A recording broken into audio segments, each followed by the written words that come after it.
What I'd like to do with the time that I have with you is to probably try to accomplish two things. One, in 32 years, I've certainly been around the block in this industry. And I'd like to share with you, first of all, how I started, how bad it was, the worst thing that ever happened to me in network marketing, what I needed to learn to shift from not so good to really knowing what to do. Would that be of interest to you? Now, as a teacher, I've been teaching. Some of you may know I'm a former university professor in the field of psychology and sociology. And as a teacher, I always try to give my students things that could shift them from where they were in life to a new place that they wanted to be in life. Well, let me tell you what I know about human nature. Most people will not. Isn't that unfortunate? What I'm going to say right from the beginning, it's not that you don't know what to do, it's that you know what to do, you just won't do it. How truthful is that for most people?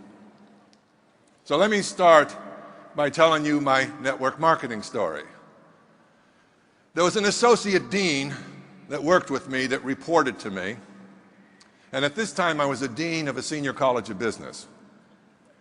And he told me that his wife had a silly little business. Now, this is 32 years ago. So he represented his wife's business as being silly. Now, we would not have 9 children if I suggested to my wife anything she was doing was silly. So he said, my wife Patty is having one of her meetings on Monday night, and she'd love for you to attend. And after him disclosing the silly little business aspect, what would you do? You're thinking, man, that's wonderful. I can't wait to get there. So I made an excuse like I was busy, whatever. Now we're going to teach you right from the beginning what happens when you're persistent. That was the first week. The second week, he came at me again. He always got me when I was at the drinking fountain because I couldn't answer fast then. And he told me again about his wife's having her meeting. Would you please come and attend? She'd love you to attend. I made up another excuse. Now it's the third week. I made another excuse. The fourth week, I made another excuse. The fifth week, I made another excuse. Now I'm going to tell you something right now. About 90% of the people in this audience were probably gone and never thought of me again after the first or second. Are you learning anything? On the 6th invitation, I ran out of excuses. So I said, okay, I'll come this evening. I went home and I said to my wife, we're going out this evening. And on the amount of money we were making, that meant the Spaghetti Palace, $1 a meal, all you can eat. And she said, where are we going? I said, we're going to Patty's got some kind of a business meeting, and she's invited me to go over there. Why don't you come along? And she said, doesn't Patty sell soap and pills? I said, I'm not sure what Patty sells. I said, but I'm not interested anyway. And she said, well, why don't you go ahead alone? I'll stay home with the children. And I said, fine. And I got out and I got in my car. And just as I was ready to leave, she came to the back door and she gave me one of these. You guys know what that means. Hold it, I got something to say. So I rolled down my window. Did you notice I didn't give it one of these? I rolled down my window and I looked out. I said, yes. And she said, remember, George, college deans do not sell soap and pills. What an encouraging way to go, huh? But I wasn't interested anyway, so that was good advice.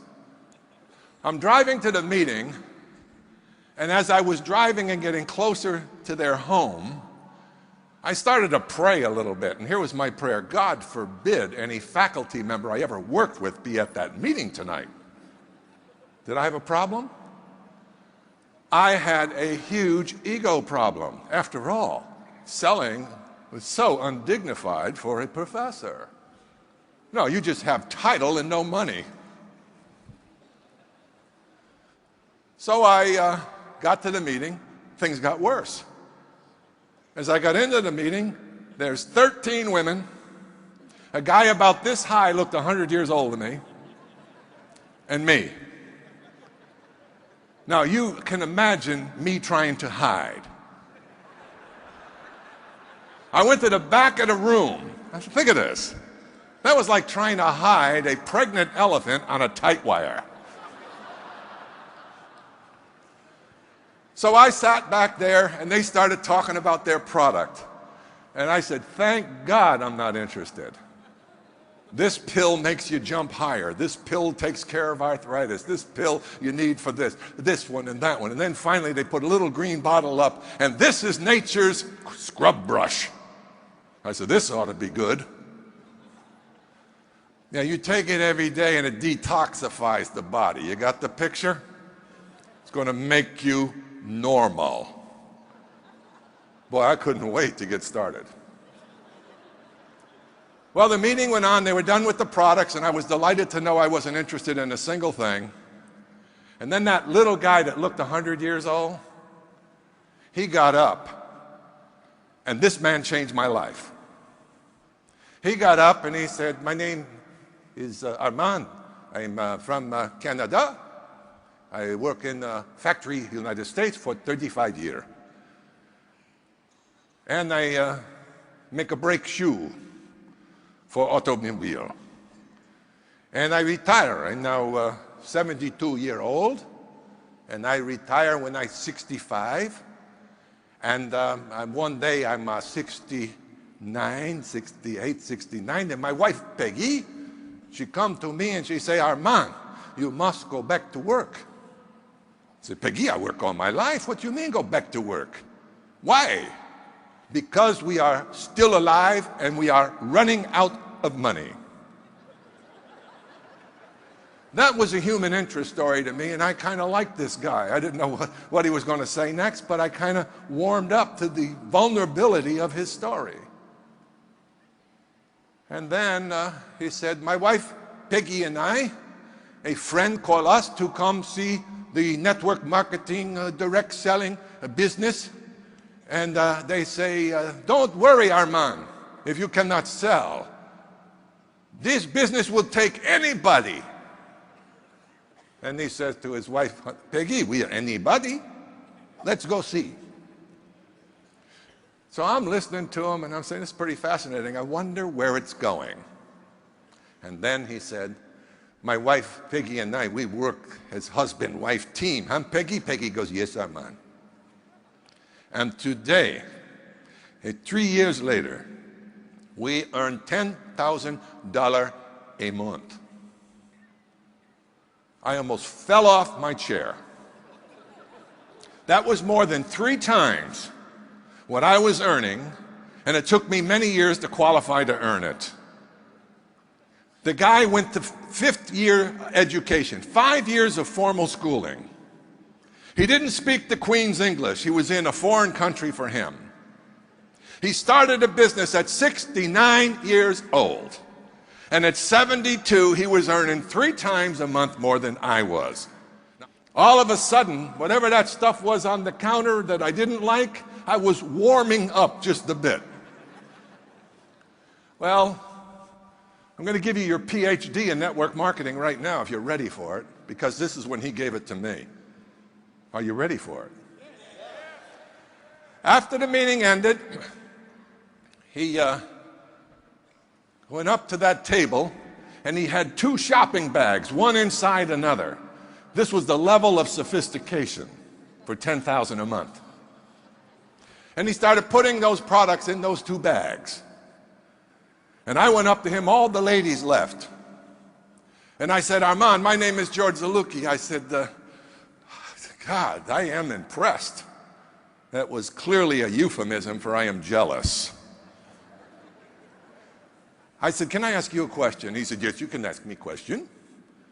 I said, tell me, how can a guy like me who's only been a teacher and a coach get into this thing, network something, and make $10,000 a month? Now, why did I ask that question? Why do you think I asked that question? Because that sounded good to me. Does it sound good to you? Well, why don't you ask for what you want in life instead of praying all the time and wondering whether it's ever going to come to you? Prayers without works mean nothing.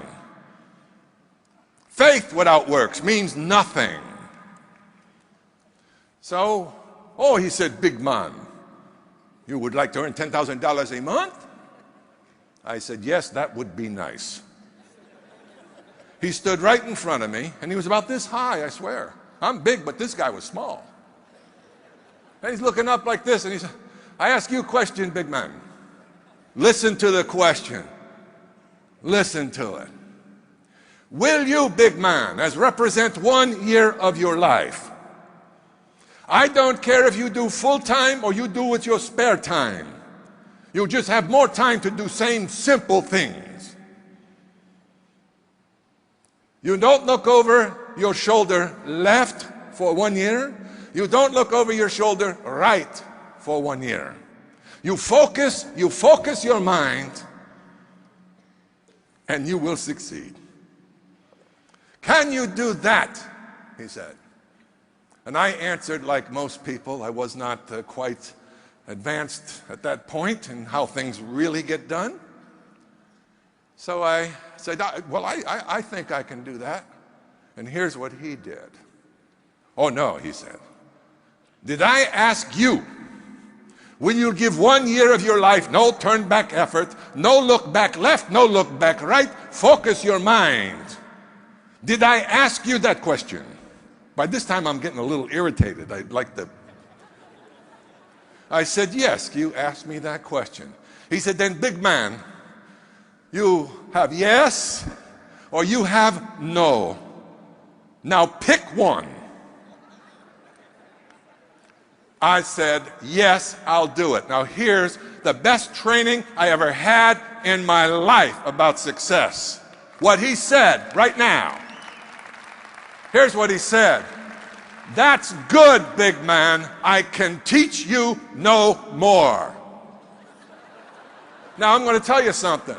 If I walked off this stage right now and you understood the power of that man's instruction, you can do anything. The problem is, folks, we start something and we lose focus. We let the little minds in life take away the big dreams, don't we? The little voices that you have in you from your past failures, they keep chipping away at your will to persevere. Yes or no? You think it's any different for me? I've just learned you need to tell those people inside of you to shut up. Well, I got started in the business, and here's the way I approached it. Here's the mistake. Don't make it. ACN has a system for you. Just follow the system. And so if you want success, you better understand Newton's law. For every positive, there's a negative. For every plus, there's a minus. For every dreamer, unfortunately, there's about 1,000 dream stealers. You've got to know. So I got started approaching the business the way I approach the world of academia. Study, study, study, get smart. Isn't that it? In other words, some of you learn everything about the rates, learn everything about the competition, learn everything about everything except how to make money. Some of you are going to have that disease. And I'm warning you right now, you don't know the business you're in. So anyway, I did it George's way. And I studied and I studied and I studied. I could have taught at a university in bionutrition because I had to know what every single vitamin did, every molecule in your body, how it responded to it. And guess what? Oh boy, was I feeling good. Because I could go into a home night after night, and if there were 10 people in that home, 8 would buy product. I got so good at it that the company called me, and this was only in my second year, and said, you are in the running for #1 in the world in group sales. I said, how the heck did that happen? I didn't even know I was in a race. All I knew was what I knew about selling and studying and selling and information. Some of you will have that disease too. You better get over it. And then I learned about how full of beans people are. See, I used to believe when you had kind of surface relationships with people, colleagues around you, where nothing's ever tested, you all moan about the same things. Okay, you all share the homogenized life of mediocrity. You see, I had to learn that as you get closer to people where commitments are made or broken, where words are kept or unkept, people reveal themselves. And boy, you can pretty quickly sort who's real and who's not real. Well, I had my group. I had 5 representatives in my group. I had sponsored 5. And every Saturday we had a breakfast. And every Saturday I'd get up and motivate my team. Didn't do any good. Every Saturday they waited for me to do it again. And then every Saturday after that they waited for me to do it again. And whenever they needed a presentation, they called George. Come on over to my friend's house and sell them some vitamins. And old dumb George would just go right ahead and work like a mule. And they'd buy the product. And my group sales just kept beaming. But I wasn't making any real money. Here's the next thing I did. In case you think this is just going to fall your way, I'm giving you a short course on how to get there faster. Then I'd say to my group, hey, guess what? They said, what? There's a lady in Chicago that's speaking next Saturday, and she's selling the cosmetic line.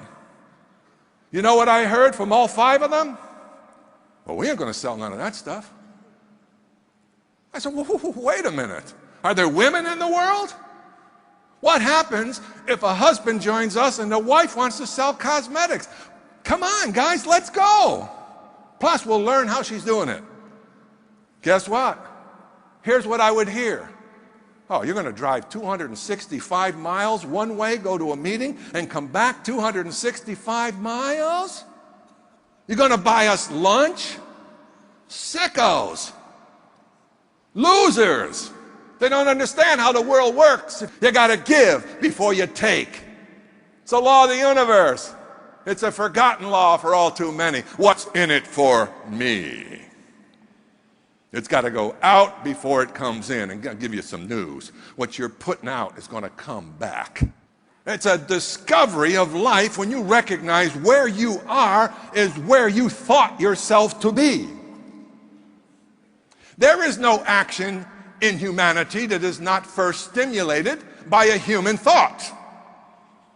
Therefore, you create reality by your thinking, which means your reality is being created in an ongoing fashion, moment by moment by moment, because your thoughts determine what you understand and see. Yes or no? See, no 2 people see the same reality. It's impossible. Because all of us have different backgrounds, different intelligence, different educations, different upbringing, different cultures. Think about it. Those are the filters in your life for what you see in the present moment. So you don't see real reality. You see what you think is reality, and so do all of us. Now, once you learn that, do you understand that you are a creator of your life? Through the medium of your thoughts.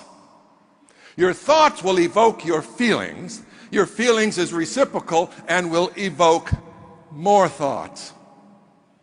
So what if your feelings are negative?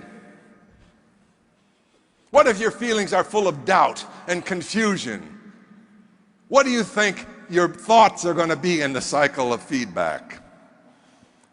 It's going to make you powerless. So you need to, if you want to change your life, you have to understand, you have to change your thinking. Can you get it? Yes.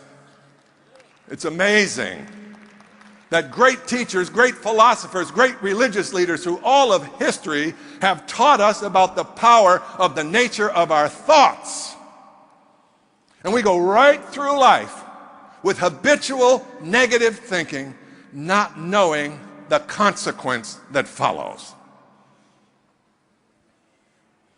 Whether you think you can or whether you think you cannot, Henry Ford said, you are right. Milton, the mind is its own place. It can make a heaven of a hell and a hell of a heaven. The mind. Aristotle said this. He said, success and excellence is a habit. Is a habit. What kind of habit?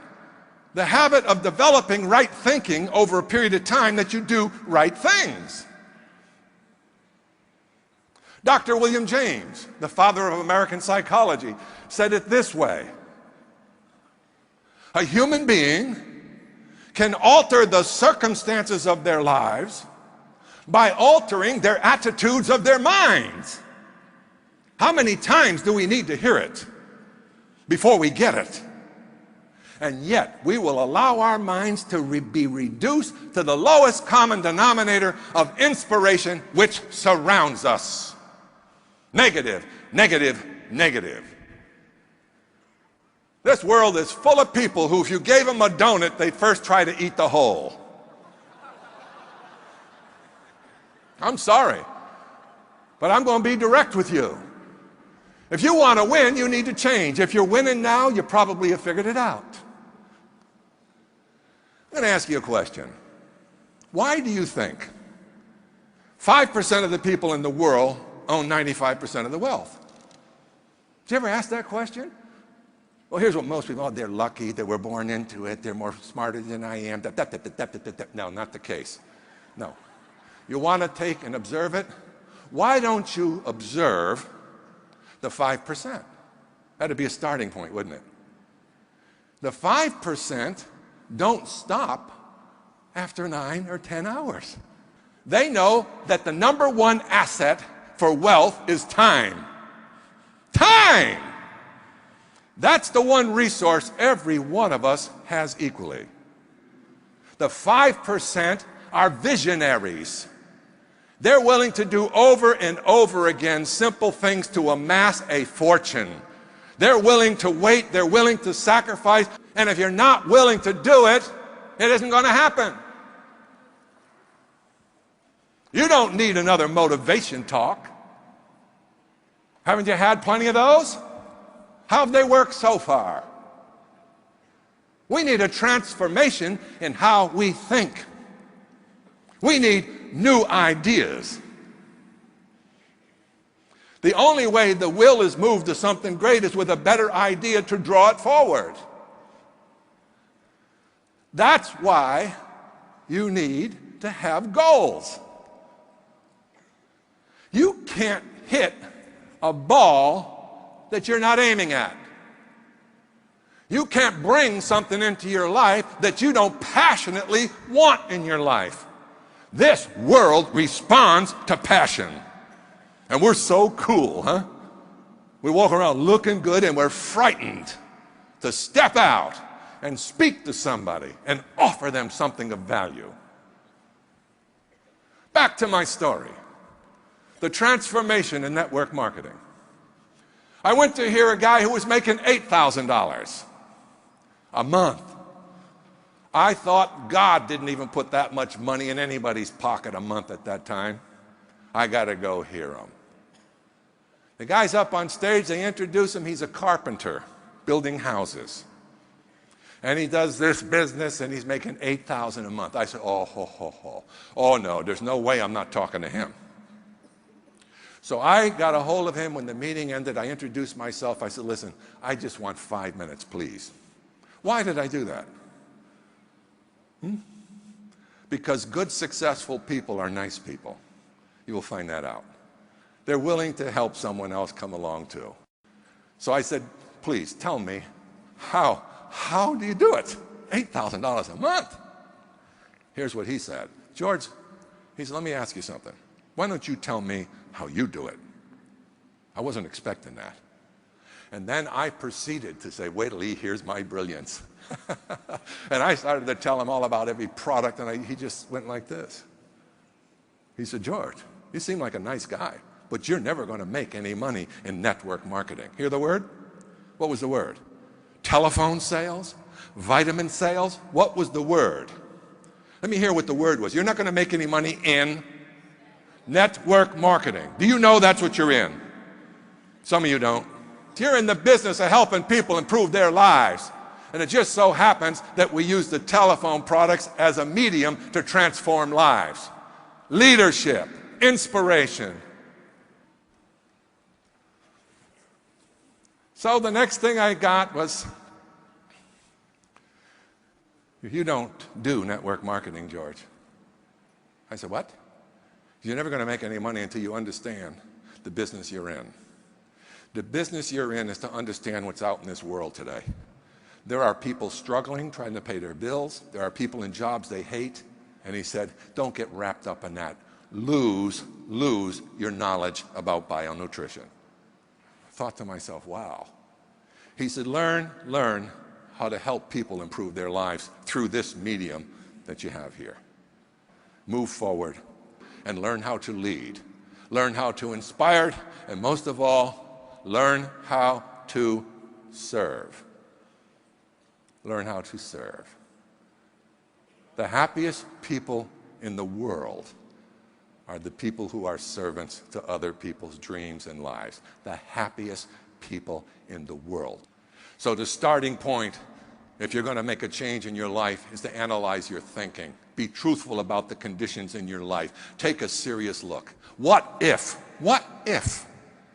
that old man were here and gave you that advice? And he said, 1 year, no turning back. Focus your mind. Don't look back left or right. Will you do that? And you said, yes. And it was for the first time in your life, a yes you would never let go of. Guess what? You won't lose. There's just too many people in this world that will respond to what we have.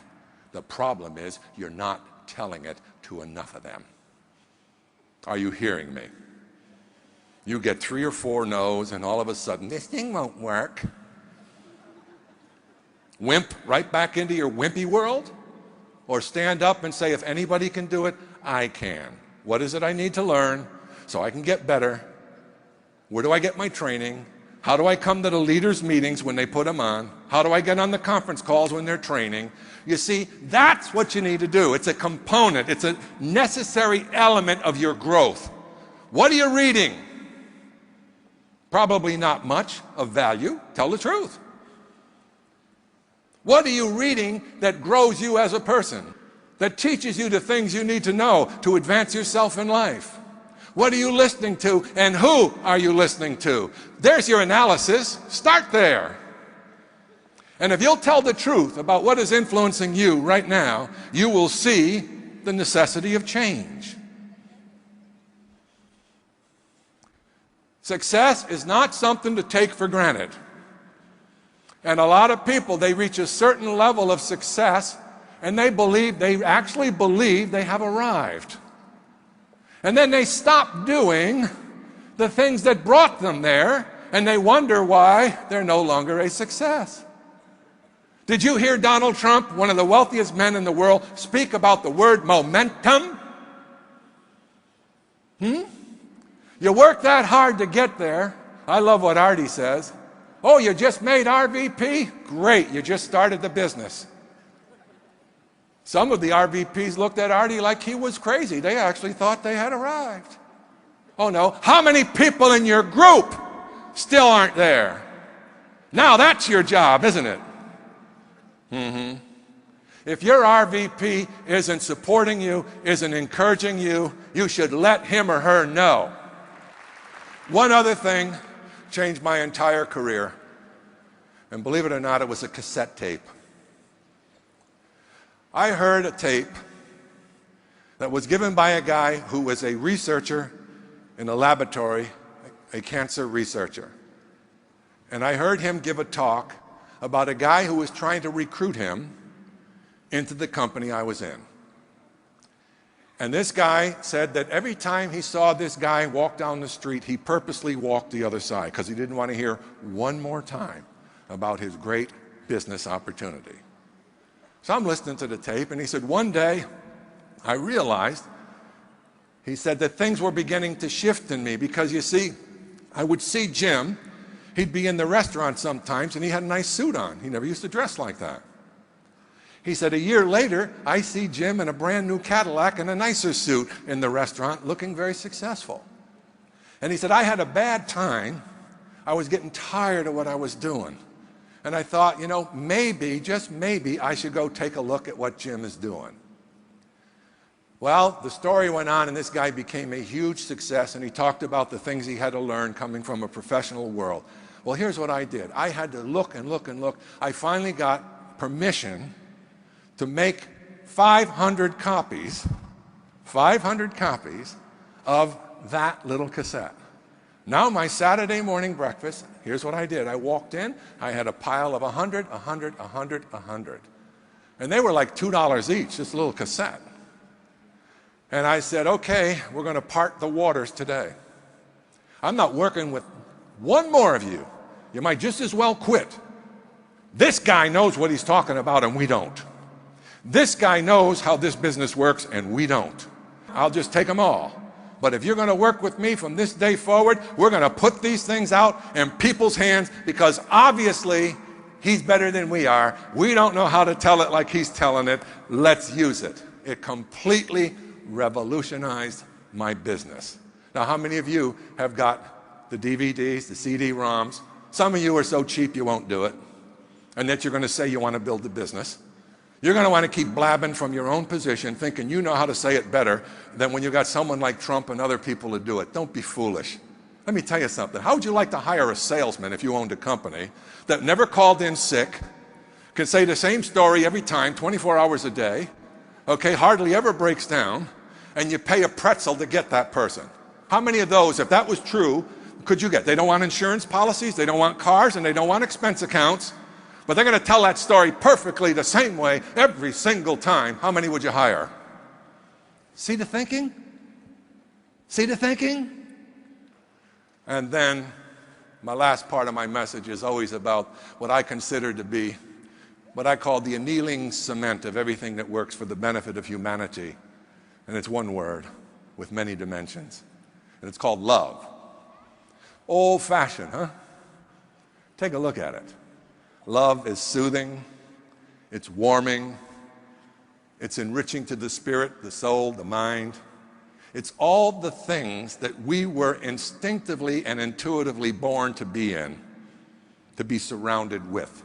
Your natural state as a newborn infant was bliss for no apparent reason. Man, I was there this afternoon, we had lunch, and Frank and Tanya's new little baby, and I looked at that little child, and the little motions, and the little beautiful little features, and I saw the miracle all over again. And you know what went through my mind? God, how will we ever get good at keeping them close to that beautiful innocence where they're not afraid, everything's kind of okay, mommy and daddy's here, and then we get to them. We get to them with all our fears, with our lack of character, with our lack of discipline, with our lack of a good work ethic, and then we expect them to walk out in this world and be superstars. How does that match? It doesn't. So be persistent in what you do. Surrender to what it is you want. Surrender to it. That's the most powerful way to get where you want to go. Just say, hey, this is it. Come at me any way you want. I don't care. I'm going to the top.